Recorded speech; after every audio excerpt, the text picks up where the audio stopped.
who is General Secretary, Food and Beverages Association of Ghana. Joins us on the line. Thank you very much for your time, sir, and a good morning to you. Yeah, good morning. Good morning, Joseph. I hope you're well. Very well. Once we have life, thank God. Let's start first with your own observations of the mid-year budget review. What do you think? So far, regarding our sector, I should say that yes, it was good.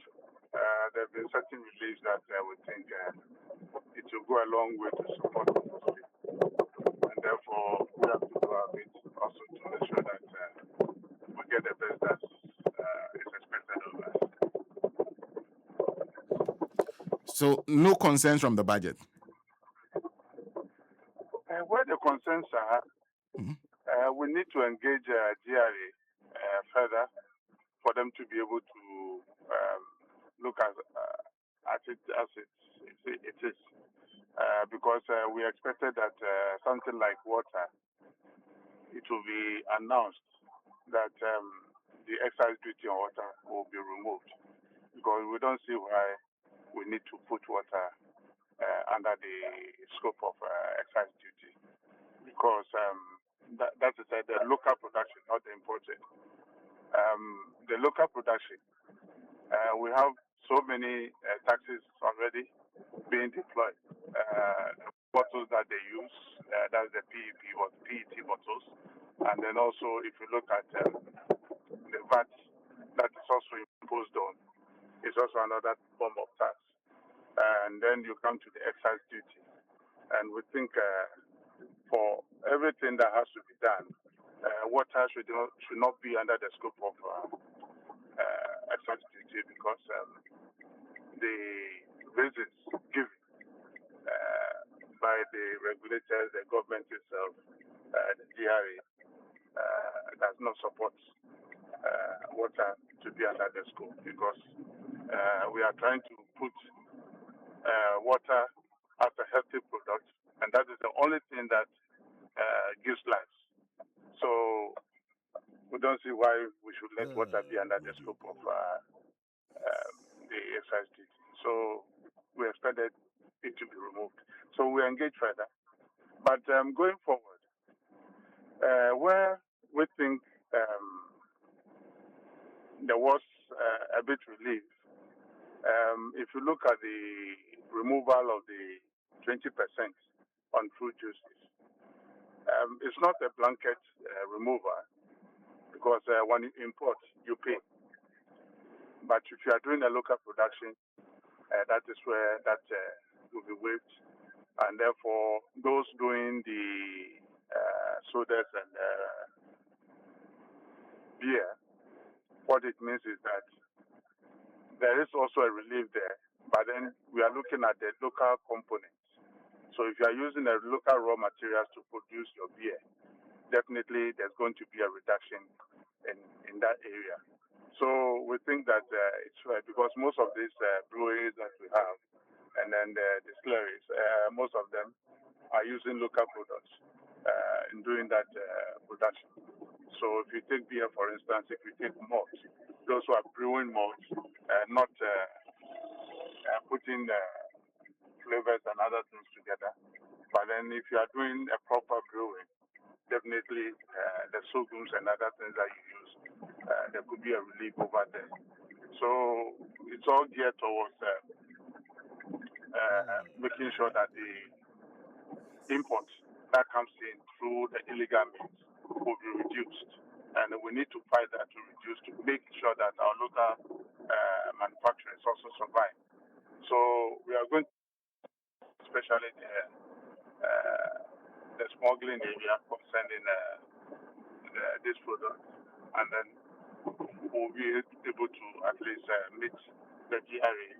Where there are loopholes, we need to fight it and make sure that we do the right thing to make sure the local production or local producers also survive in this area. So for you, on water, you're saying for those produced locally, the excise duty should be taken off? Yes. Okay. completely. Okay. It has to be taken off. I see. It I has see. to be taken off. So it will be cheaper for us to buy.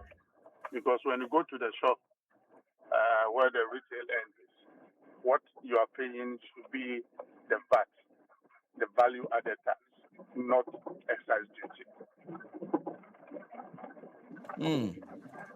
I see. Because and I recall a few years back in under the former administration, your biggest concerns had to do with exchange rates, among others. Are you saying all those areas you've seen significant improvements? Yes, with the budget, with the pronouncement that they made or the minister made, we think this is one direction that will lead to so many things to come, and therefore we expect that when we implement it very well, there will be a lot of other reliefs that will come in the area of energy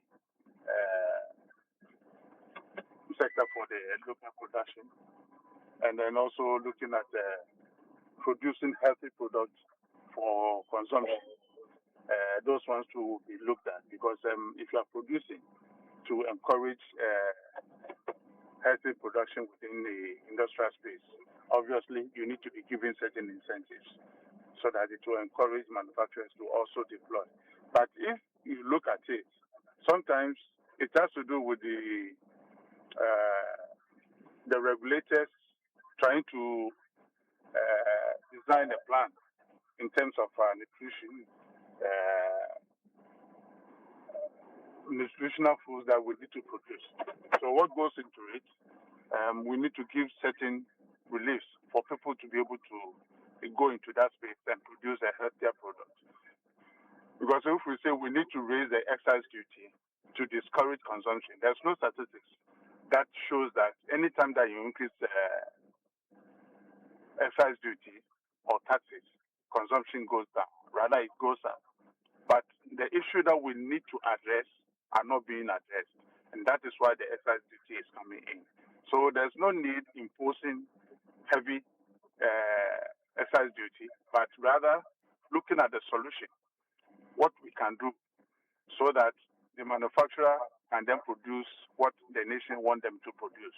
Because if you leave it blanketly, what will happen is that everybody will produce whatever they are producing, and you also keep on imposing the taxes, and then creating more hardship for the consumer. So we should give the consumer choices. You go to the shelf, company A is producing A, B, C, D. That looks more healthier. I'll go for it. And then the taxes for that healthier product goes down so that consumer will have choices in buying a cheaper product, but quality product. You see, what that we are doing now is looking at the numbers that is being produced, and then we are imposing the excise duty to raise the revenue for consumption. But if the revenue should come, it should be heading towards certain areas that we are trying to solve a problem, because that is why excise duty is there. You raise it to ensure that importation or the smuggling aspect will be stopped, because the heavy penalties will discourage people from doing that. But we have done that. We are not getting the results that we are supposed to get. So the smuggling is going on. So how do we do to curb the smuggling? So whatever that we have to do, put in place within the porous borders, we need to do that to ensure that we are able to control the smuggling of these such products. If you look at sodas, for instance, and the beers that comes across the borders, fortunately we have the tax stamp, which is also going a long way to make sure that even when you bring in the smuggled products, it will be very difficult for you to sell. But people are also devising other means, producing fake stamps and putting it on the product.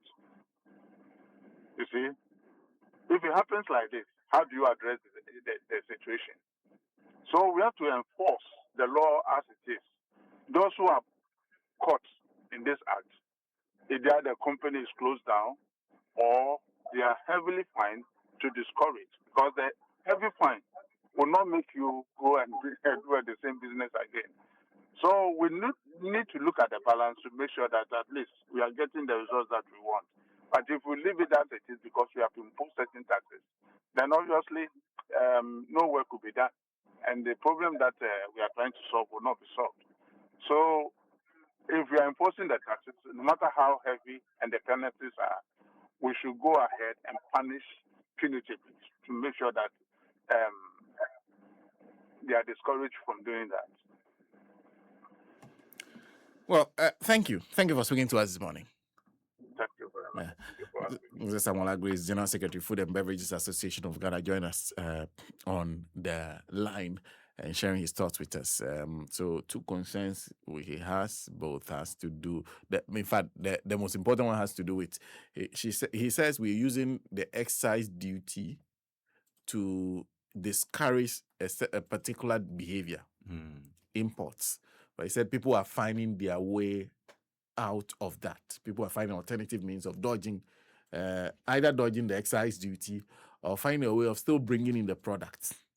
And so there are many people who are still bringing the product. He's talking about smuggling, among others, that he thinks should be addressed moving forward. Adam, you're still going through there. Yes. So we were done with the PCI. Yes. So we are moving to the reform architecture. 3 key transformational policy reforms: fiscal correction, tax modernization, and complementary fiscal policy. Okay. So public financial management, PFM amendment, sets minimum primary surplus of 1.5% of GDP and debt ceiling of 45% by 2024. But no, go back. What are they setting? They are setting, it looks like they are adopting the IMF's primary surplus thing, the minimum primary surplus of 1.5%. Okay. I think they want to codify it into law. The act, okay. Exactly. And then a debt ceiling of 45% of the GDP. 45% of GDP? Yes, by 2034. That's our debt ceiling? Yes. So I think it's very interesting. The next one is value for money office under the reform architecture. Okay. Value for money office. Okay. Fiscal council and amendment authorization. Sorry, fiscal council and commitment authorization introduced. Okay. Okay. So this is what is ensuring that we don't spend money anyhow. Yeah. Yeah. You don't owe money that yes. the finance minister knows nothing. Exactly. So the commitment authorization part. Yes. Well, you have to notify him before going into a contract. He needs to know. It is weeding out a lot of reckless expenditure in the system. Okay. I think I heard either the minister or the deputy say an amount of or close to or over $1 billion cedi was disallowed from agencies to procure vehicles. Okay. At this time? Yes. Imagine, they want to buy new vehicles. Yes. Okay. Imagine this value for money office was not introduced. Vehicle alone, about $1 billion cedi would have gone into new vehicle purchases.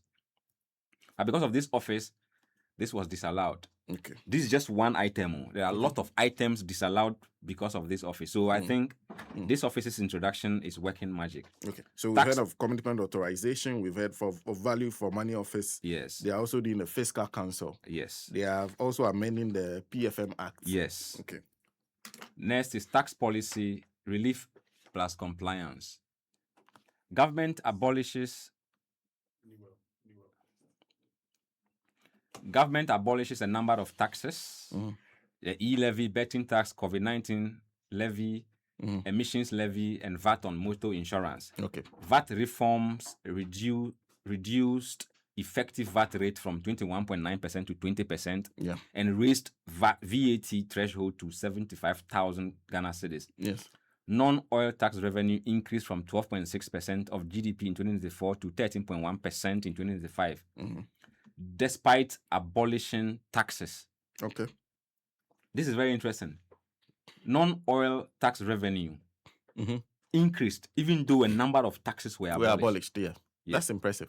Yeah. It means that they are doing something. Based on the data, you could see that even though the government removed some taxes, I don't know whether it's revenue collection or the introduction of tech into whatever. I don't know what is working. I think it's a mix, because if you look at even what was introduced at the ports, it's helping significantly. So that takes us to the digital revenue, Publican AI, VAT platform, and FEDS. Okay.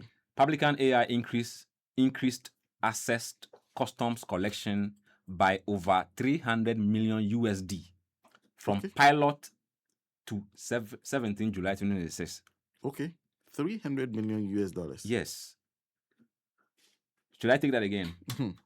Publican AI increased assessed customs collections by over 300 million US dollars from the pilot stage to 17th of July 2026. 300 million US dollars. That's significant. Monthly custom revenue reportedly rose from 4 billion in 2025 to 5.3 billion to 5.5 billion in 2026. Yes. So from 2025 to 2026, customs monthly revenue has gone up to between 5.3 billion to 5.5 billion in 2026. Digital platform VAT system projected to generate 2.3 billion Ghana cedis in first full year. Fiscal electronic device FED pilot is advanced. So a number of tech-induced tools are being introduced to enhance. I think revenue. You have also been part of some of the, is it what they call, is it launches? Or the launches. Or symposiums and discussions around some of the things that have been done by the GRA. That's correct. Yeah. So they are doing well, and you could see that it is reflecting in the revenue collection, and we hope they continue and then do more and expand the base so that it's interesting because Dr. Anthony Sapon, is the GRA boss. Yes, that's the GRA boss. One of the things that they've said that I've heard over and over again, expand the tax base. Since I started doing this job, you people have been expanding the tax base. Still, it's the same people that you are taxing. So that is the problem. Yeah, I think that's the problem they need to deal with. Yes. They themselves realize it. I think they've realized it and they are working on it. I've been part of one of their night patrols where... Oh, you? Yeah, I was... You joined patrols. I'm telling you. And then you big one. And now you not tell us what you use. A number of companies, nightclubs, restaurants, were like they were collecting taxes from consumers, but they were not paying it to the government. They were withholding, but was not. Some have their own receipt that they issue, collect, and keep. Some don't have at all. Some, Charlie, is crazy, and so when they say they are doing things, indeed. They are doing a lot. They've closed a number of them down. And I think it's work. Yes. And one of the things people talk about, even in the US, at some point there was complaints about that. That you have people who are supposed to help you collect taxes who are not even well funded. They are the ones who generate revenue, but they are not funded well enough to do the job that they are supposed to do. Yeah. So it's nice to see that there's a lot of work being done in this area. Yes. Okay. Customs and excise. Closing leakages. Custom reforms target warehousing abuse, transit leakages, free zones abuse, and petroleum smuggling. First port duty rule will make duties and taxes on transit good due at first port of entry. Excise reform target wine and spirit. 20% of excise on locally manufactured fruit juice to be abolished. I think that's what locally manufactured. Yes. So that's some of the custom and excise thing. Gold board, gun wrap, and external stability. Gold board policy generated an additional 15 billion in foreign exchange inflows, according to the review. Current account surplus improved from 1.9% of GDP in 2024 to 8.3% in 2025. Gun wrap targets reserve equivalent of 15 months of import cover by end 2028. So that's on gun wrap, gold board, and external stability. Financial sector, recapitalization and stability. Government says NIB, ADB, CBG were fully recapitalized in 2025. Ghana Amalgamated Trust, GATT, completed UMB recapitalization. Prudential Bank recapitalized through private sector-led approach. Government issued a 5 billion recapitalization bond to Bank of Ghana in March 2026. Okay. Oil, gas, and power. Upstream reform secured over $3.5 billion in new investment commitment from Jubilee and OCTP partners. Gas to oil is expected to reduce electricity generation costs by at least 75%. Okay. Replacing light crude oil with gas saved 3.08 billion, equivalent to 268.5 million in H1 2026. Power investment. 100 million standard cubic feet per day modular gas processing facility is being developed with private sector participation. Okay. Project is expected to create nearly 1,000 jobs and generate about $2 billion in state benefit over 5 years. Go back to that. You said what? So 100 million standard cubic feet per day modular gas processing facility is being developed with private sector participation. Okay. The project is expected to create nearly 1,000 jobs. 1,000 jobs? Yes, and generate about $2 billion in state benefit over 5 years. Okay. A 1,200 megawatt state-owned gas-fired power plant is planned. First 600 megawatt phase is expected in 2028. Mm-hmm. Big push infrastructure, road and expressway. Yeah. And we'll come to the big push and what he's been reporting on that. Yeah. Because the minister himself has been moving around and has not been impressed with some of the things he's saying. Yeah. There are many projects ongoing. Doesn't mean that he has a problem with all the projects, but some.